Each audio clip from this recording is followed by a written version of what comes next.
At the Sabuli Wildlife Conservancy in Wajir, northeast of Kenya, the sun has been unforgiving, leaving in its wake a dry, scorched earth with no pasture or water. Now wild animals are dropping dead due to hunger and thirst right next to the muddy pits that once quenched their thirst. Warthog comes for water to the boreholes at night and at day, because there's no any harm or any disturbance from the community. It can get water from the troughs where water has been left. But actually, water comes from far place to look for water. In such means, the water will die. And we have found so many carcass of warthog, especially which is dying from the wild animal.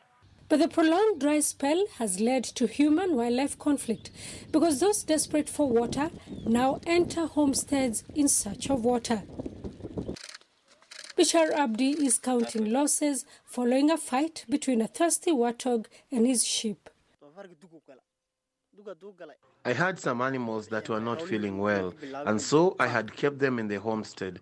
But a warthog came and it injured 3 of them. 2 have since died. To stem further human-wildlife conflict, the Conservancy opted to start tracking water for the wild animals, pouring it into several water pans inside the Conservancy. We noticed that the dams have dried up and the animals were dying, and so we decided to track for them.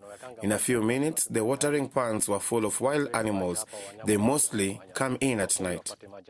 Seasons here have changed. The dry periods are longer and happen often, exacerbated by global warming. We were expecting rain earlier, but it happens. We have not get rain, but hopefully we expect from Allah to get any time. Previous droughts have claimed hundreds of wildlife, and now elephant conservation group Save the Elephant says the drought is likely to affect tourism earnings once wildlife starts dying.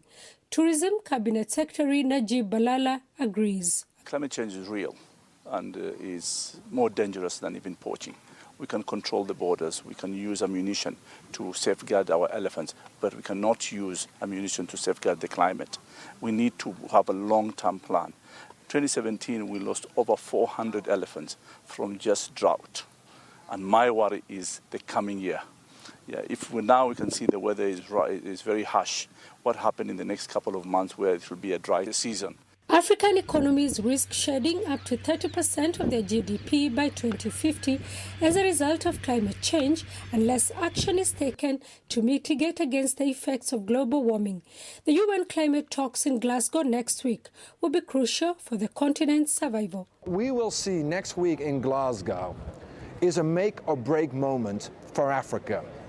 The resources will be there and livelihoods will be improved, or the resources are lacking and lives and livelihoods will be lost. Back at the watering holes in Wajir, warthogs have trooped for a drink, and while this may offer temporary relief, even those tracking the water agree there will be need for permanent solutions to safeguard wildlife from the recurrent droughts, if only to keep the tourists coming.